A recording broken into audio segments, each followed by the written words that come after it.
So we call now on Government Order of the Day number 2. Privacy Information Sharing Bill, second reading. Mr Speaker. Honourable Judith Collins. Mr Speaker, I move that the Privacy Information Sharing Bill be now read a second time. The aim of this bill is to facilitate better public services and improve the way personal information is collected, stored and used to help people. The bill adequately balances the need for better information sharing with the need to protect privacy. Medical professionals, social workers, police, civil defence and many other key service providers will be assisted to share information to help protect the lives and well-being of vulnerable people. The bill adds to the existing methods that public service providers have to provide information. Agencies will be able to decide what information they need and enter into information sharing agreements to get it. This will address existing barriers to information flow for the delivery of public services and clarify information sharing rules. The bill does two things.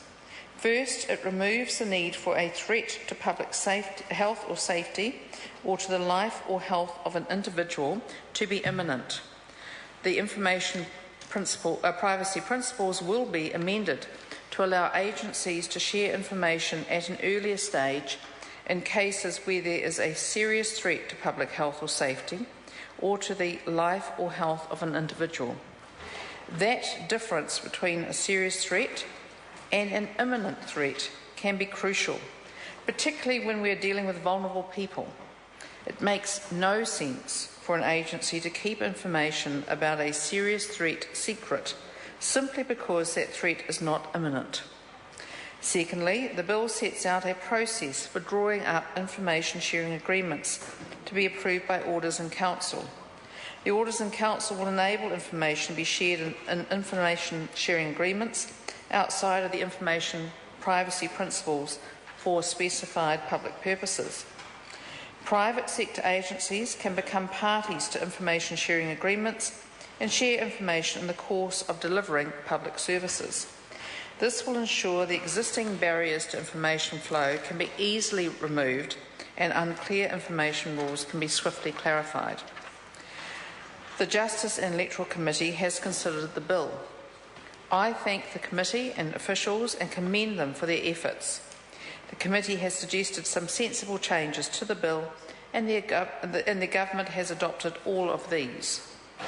The committee received 20 written submissions and heard 5 oral submissions. Almost all submitters supported the bill in whole or in part. Half of these submitters considered the bill adequately balances the need for better information sharing with the need to protect privacy.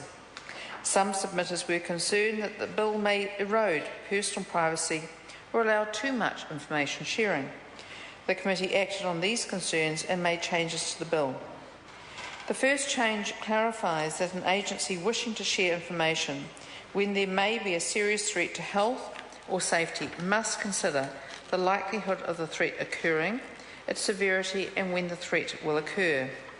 The second change clarifies which agencies can use information sharing agreements to share information.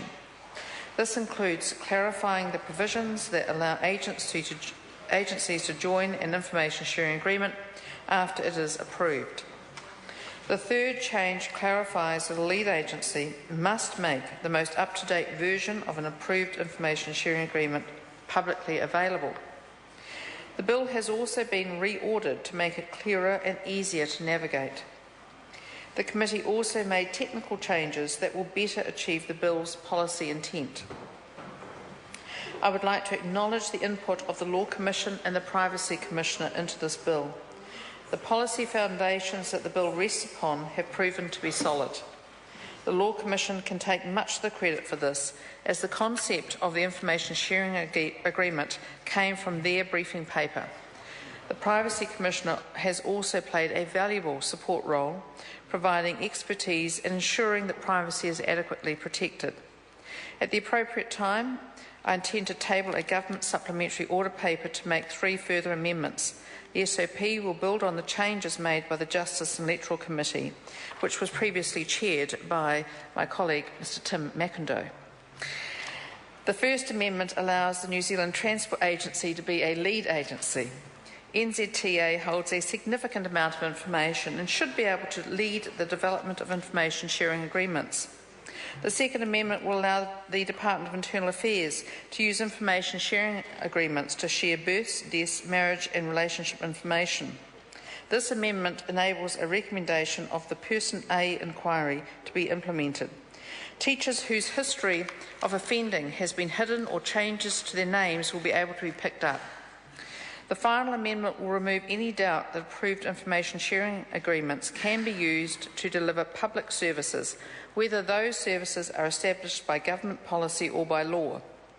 It is intended that the bill will be divided at the Committee of the Whole House stage. One bill will amend the Privacy Act. The other bill will amend the Tax Administration Act, so that Inland Revenue can share information with other public service providers more effectively and efficiently. The bill has the support of the Privacy Commissioner. As the Commissioner noted in her submission, the bill is a, quote, fine balance between providing flexibility and ensuring that privacy considerations are given due weight, end quote. Mr. Speaker, I commend this bill to the House. The question is that the motion be agreed to. Mr. Speaker. Honourable Leanne Dalziel. Mr.